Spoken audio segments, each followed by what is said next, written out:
From Drop Biscuit Studios and the people who brought you Wondery's Inside Jaws, Inside The Exorcist, and Inside Psycho comes You Talking to Me?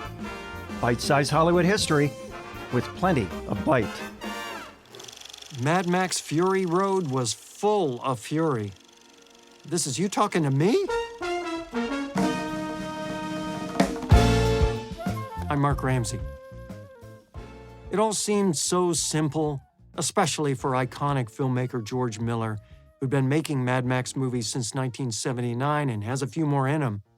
I know the Mad Max movies are all about the battle between people who hate each other, but that wasn't supposed to be on the set, right? We weren't even shooting and there seemed to be this animosity, so said Fury Road's first AD. And he was talking about the biggest names hovering above the title, Tom Hardy and Charlize Theron. From another source on the shoot, it was clear that these two people hated each other. They didn't want to touch each other. They didn't want to look at each other. They wouldn't face each other if the camera wasn't actively rolling. Despite that, their on-screen chemistry was so intense, a dazzled and distracted casting agent actually backed her car into a pole. "Why'd you hit that pole, ma'am? I was just looking at my lead actors together and I couldn't focus." "Okay then." Casting is even more dangerous than texting. The battles were epic. A camera operator on the shoot remembers one particular day.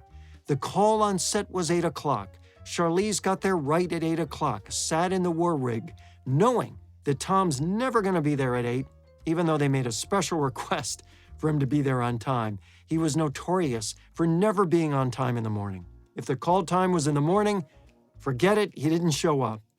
So Tom Hardy arrived 3 hours later, which really pissed off Theron since she waited in the war rig in full costume and makeup. She jumps out of the war rig and she starts swearing her head off at him. "Fine the fucking C-word $100,000 for every minute that he's held up this crew," she shouted. "How disrespectful you are." She was screaming loud and Hardy charged right up to her and said, "What did you say to me?" Well, much later, Theron speculated that it all came down to pressure. "We were functioning in a weird way like our characters," she said. "Everything was about survival." She continued, "I don't want to rehash things, but it came out of a really bad moment where things kind of came to blows between me and Tom. We were either fighting or we were icing each other. I don't know which one is worse. And they had to deal with it in the back. It was horrible. We shouldn't have done that. We should have been better. I can own up to that." Years later, Tom Hardy had the time to reflect.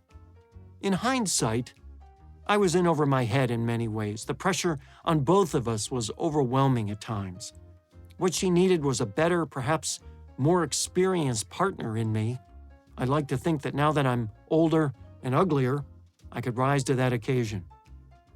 Nice try, Tom. You're not much uglier. Theron was already established, an Oscar winner, but it was a star-making role for Tom Hardy, and director George Miller knew it. I had the same feeling about Tom that I had about Mel Gibson when he first walked into the room. There was this kind of edgy charm, the charisma of animals, he said. You don't know what's going on in their inner depths, and yet they're enormously attractive, and sometimes enormously late.